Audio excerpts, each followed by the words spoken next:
Mika pasal 3 hari Senin tanggal 19 Januari 2026. Menentang pemimpin dan nabi palsu di Israel. Kataku, baiklah dengar, hai para kepala di Yakub dan hai para pemimpin kaum Israel. Bukankah selayaknya kamu mengetahui keadilan? Hai kamu yang membenci kebaikan dan yang mencintai kejahatan. Ini Mika pasal 3. Mika dengan berani berkata kepada para kepala di Yakub dan pemimpin kaum Israel. Nah, pastinya dia punya keberanian ini karena dia mendapat perintah daripada Tuhan, karena dia pergi menyampaikan kepada para pemimpin, kepada para kepala itu karena firman Tuhan yang disampaikan kepada dia. Dia menjadi perpanjangan mulut Tuhan. Nah, di sini dia katakan kepada para kepala di Yakub dan pemimpin kaum Israel, bukankah selayaknya kamu mengetahui keadilan? Nah, sebagai kepala dan pemimpin harusnya mereka tahu keadilan. Ini yang dikatakan oleh Mika. Tetapi di ayat 2 dikatakan, hai kamu yang membenci kebaikan dan yang mencintai kejahatan. Kebalikannya, malah para pemimpin ini dan para kepala mereka malah membenci kebaikan, yang mana Tuhan menyukai kebaikan, dan malah membenci kejahatan. Tapi sebaliknya yang terjadi dengan mereka. Mereka merobek kulit dari tubuh bangsaku dan daging dari tulang-tulangnya. Mereka memakan daging bangsaku dan mengupas kulit dari tubuhnya. Mereka meremukkan tulang-tulangnya dan mencincangnya seperti daging dalam kuali, seperti potongan-potongan daging di dalam belanga. Memakai ini Mika memakai kata-kata yang sangat keras memakai kata merobek kulit dari tubuh bangsaku. Cobalah kalau kulit dirobek dari tubuh, kita terluka sedikit saja sudah sakit. Ini kalau kulit dirobek dari tubuh, pasti bagaimana sakitnya.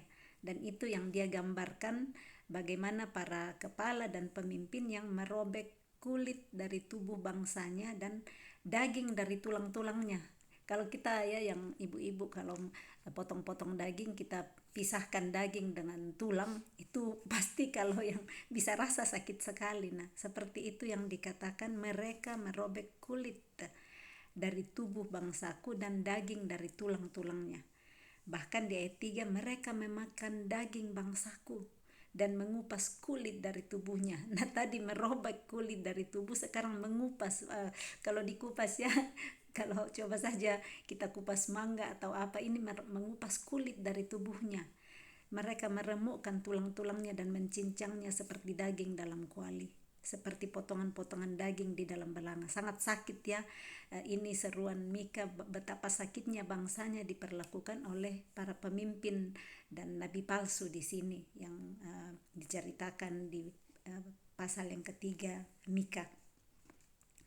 Nah, ayat 4, mereka sendirilah nanti akan berseru-seru kepada Tuhan, tetapi ia tidak akan menjawab mereka. Nah, mereka ini yang nabi palsu dan pemimpin-pemimpin di Israel yang memperlakukan umat Tuhan seperti itu yang mencincang tadi atau memakan daging dari bangsanya. Nah, mereka sendirilah nanti akan berseru-seru kepada Tuhan, tetapi ia tidak akan menjawab mereka. Ia akan menyembunyikan wajahnya terhadap mereka pada waktu itu, sebab jahat perbuatan-perbuatan mereka. Nah, mereka ini yang memperlakukan umat Tuhan dengan begitu kejamnya. Kalau kita lihat seperti ini, hanya memperlakukan, mencincang seperti daging dengan kuali, memakan daging bangsanya, merobek-robek kulit dari tubuh bangsanya. Perkataan-perkataan yang sangat keras dan pasti sakit bisa dibayangkan bagaimana sakitnya apa yang dirasakan bangsanya pada saat itu. Dan dikatakan bahwa mereka sendirilah nanti ini para nabi dan para pemimpin yang akan berseru-seru kepada Tuhan, tapi Tuhan tidak akan menjawab mereka. Ia akan menyembunyikan wajahnya terhadap mereka pada waktu itu, sebab jahat perbuatan-perbuatan mereka. Ayat 5, beginilah firman Tuhan terhadap para nabi. yang menyesatkan bangsaku, yang apabila mereka mendapat sesuatu untuk dikunyah, maka mereka menyerukan damai. Tetapi terhadap orang yang tidak memberi sesuatu ke dalam mulut mereka, maka mereka menyatakan perang.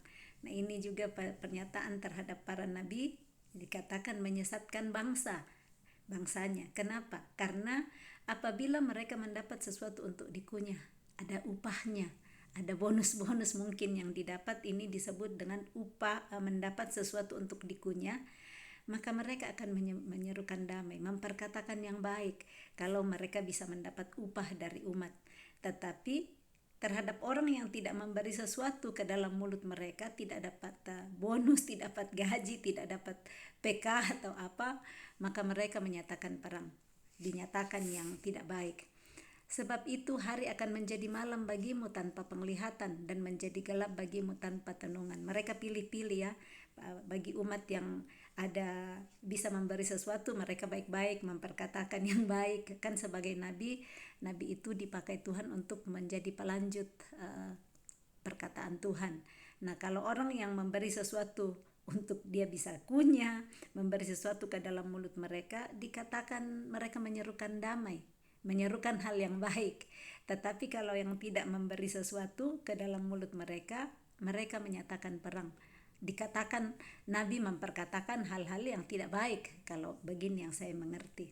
Nah, ayat 6 yang mengatakan, sebab itu hari akan menjadi malam bagimu, bagi para nabi ini, tanpa penglihatan, dan menjadi gelap bagimu tanpa tenungan. Matahari akan terbenam bagi para nabi itu, dan hari menjadi hitam suram bagi mereka. Para pelihat akan mendapat malu, dan tukang-tukang tenung akan tersipu-sipu. Mereka sekalian akan menutupi mukanya, sebab tidak ada jawab daripada Allah. Nah, nabi itu kan pelanjut dari mulut Tuhan, firman Tuhan dilanjutkan. Nah, kalau yang nabi palsu ini, mereka menyatakan sesuai dengan hati mereka sendiri, bukan karena Tuhan yang suruh. Nah, makanya di sini bahwa tidak akan ada jawaban daripada Tuhan saat mereka bertanya, karena mereka cuma memberitahu apa sesuai dengan di hati mereka sendiri. Ayat 8, tetapi aku ini penuh dengan kekuatan, dengan roh Tuhan, dengan keadilan dan keperkasaan, untuk memberitakan kepada Yakub pelanggarannya dan kepada Israel dosanya. Jadi ayat 8 ini Mika mengatakan bahwa dia penuh dengan dengan kekuatan. Dia dipenuhi dengan kekuatan, dengan roh Tuhan, dengan keadilan dan keperkasaan. Jadi karena dipenuhi oleh kekuatan dari roh Tuhan, itulah yang membuat dia berani untuk memperkatakan kepada para pemimpin, para kepala dan nabi-nabi di Israel tentang hal-hal yang kita sudah baca di ayat 1 sampai 7 tadi. Kalau tidak, mana dia berani untuk memberitahukan seperti itu kepada para pemimpin dan nabi-nabi palsu. Tetapi karena dia dipenuhi dengan roh Tuhan. Nah, kita tahu bahwa roh Tuhan yang ada pada kita itu jauh lebih besar daripada semua roh yang ada di dunia ini. Roh yang tidak berasal daripada Tuhan itu semuanya tunduk di bawah roh Allah. Nah, kalau roh Allah daripada kita, di situ roh Tuhan yang akan menuntun untuk berani memperkatakan kebenaran-kebenaran.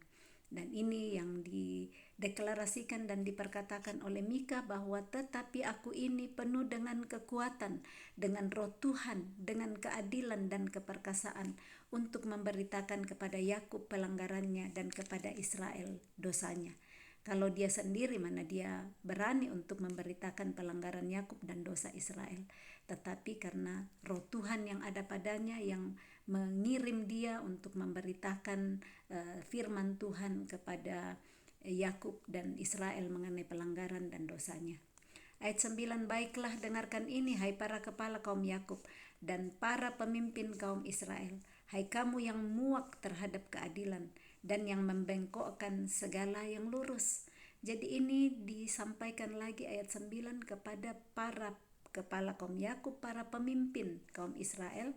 Dan dia sebutkan di sini bahwa mereka ini adalah orang yang muak terhadap keadilan, orang yang tidak suka keadilan, dan di sini membengkokkan segala yang lurus. Nah, harusnya kan pemimpin dan kepala yang meluruskan yang bengkok dan mencintai keadilan, tapi di sini mereka malah yang muak keadilan dan membengkokkan yang lurus. Sudah sangat jauh dari tujuan seorang pemimpin dan kepala. Nah, ini mengajarkan kepada kita saat menjadi dipilih Tuhan, mungkin di satu tempat menjadi pemimpin, menjadi kepala, menjadi bos, menjadi orang-orang yang dipercaya untuk memimpin orang yang lain. Nah, di sini perlu mencintai keadilan, perlu untuk meluruskan kalau ada yang bengkok, dan rela untuk bayar harga untuk orang-orang yang dipimpin, bukan malah cuma mau mendapat upah dari orang lain. Dan kalau tidak dapat upah malah di sana mereka tidak mau melayani dengan baik. Ayat yang ke-10, hai kamu yang mendirikan Sion dengan darah dan Yerusalem dengan kelaliman. Para kepalanya memutuskan hukum karena suap, dan para imamnya memberi pengajaran karena bayaran. Para nabinya menenung karena uang, padahal mereka bersandar kepada Tuhan dengan berkata, bukankah Tuhan ada di tengah-tengah kita? Tidak akan datang malapetaka menimpa kita. Memperkatakan Tuhan, berkata Tuhan ada di tengah-tengah kita, tetapi ini para imamnya memberi pengajaran karena bayaran. Cuma kalau dapat uang baru mau mengajar, baru mau berbagi. Cuma dapat bonus, dapat hadiah. Tadi dikatakan mendapat sesuatu, diberikan sesuatu untuk dapat dikunyah. Jadi mereka mau memberi pengajaran, mau melayani hanya kalau sudah dapat untung, dapat bayaran. Dan di sini para nabinya menenung karena uang. Mereka bersandar kepada Tuhan, tetapi tidak murni. Kemurnian di sini tidak melayani untuk Tuhan, tetapi untuk kepentingan diri mereka sendiri. Sebab itu, oleh karena kamu, maka Sion akan dibajak seperti ladang, dan Yerusalem akan menjadi timbunan puing, dan gunung bait suci akan menjadi bukit yang berhutan. Jadi maksudnya di sini karena kamu, mereka tidak mengajarkan yang baik, maka Sion nantinya akan dibajak seperti ladang, Yerusalem akan menjadi timbunan puing. Nantinya kan akan diambil oleh Babel nantinya, dan umat akan dibawa ke Babel selama 70 tahun. Nah, di sini bagian pemimpin-pemimpin bagaimana untuk mengajari umat Tuhan yang dipercayakan kepada mereka, di mana mereka menjadi kepala dan pemimpin, juga nabi yang sesungguhnya yang seharusnya memberitakan apa kata Tuhan, tetapi ini mereka memberitakan Tuhan di tengah-tengah umat, tetapi untuk kepentingan sendiri. Jadi saat melayani Tuhan bukan untuk kepentingan sendiri, yang menjadi kebutuhannya pasti Tuhan akan penuhi, tetapi mereka sudah melakukan hal-hal untuk diri mereka sendiri terlebih dahulu, dan tidak sejalan dengan apa yang Tuhan sudah ajarkan. Harusnya meluruskan yang bengkok, malah mereka membengkokkan yang lurus. Tidak cinta keadilan, bahkan membenci kebaikan dan mencintai kejahatan. Nah, ini firman Tuhan yang hidup dan kuat, mengajarkan kepada kita seperti Mika, bagaimana dia dengan berani karena dipenuhi oleh Roh Tuhan, tidak takut untuk memberitakan ada pelanggaran dan dosa terhadap Israel, karena tujuan dari memberitakan itu supaya ada pertobatan. Dan dengan ada pertobatan seperti yang sudah dilakukan Yunus kepada Niniwe, ada pertobatan, dan Tuhan tidak jadi melimpahkan malapetaka kepada orang-orang yang mau bertobat. Nah, bagian pemimpin sebenarnya di situ yang mengajari orang-orang yang dipercayakan untuk dipimpin untuk pertobatan, tetapi mereka di sini malah hanya untuk kepentingan diri sendiri. Nah, Nabi Mika Tuhan pilih dengan kekuatan yang penuh dari Roh Tuhan. Dia dipenuhi keadilan dan keperkasaan. Nah, kiranya Roh Tuhan terus memenuhi hati kita untuk berani di dalam memperkatakan hal-hal yang Tuhan taruh di hati kita untuk kebenaran-kebenarannya, dan kita juga berani untuk berdiri di atas kebenaran firman Tuhan, dan tidak terpengaruh oleh tipu-tipu daya di sekitar kita, sekalipun itu mungkin pemimpin kita. Kalau kita tahu itu tidak benar, kita juga berani untuk tidak melakukan saat itu hal yang bertentangan dengan kebenaran firman Tuhan. Ya, demikian pembacaan Mika pasal 3 hari ini. Roh Kudus kiranya terus menolong kita untuk mengerti, menuntun, dan kita dipenuhi oleh Roh-Nya untuk bertindak dan melakukan kehendak Tuhan di dalam kehidupan kita setiap hari.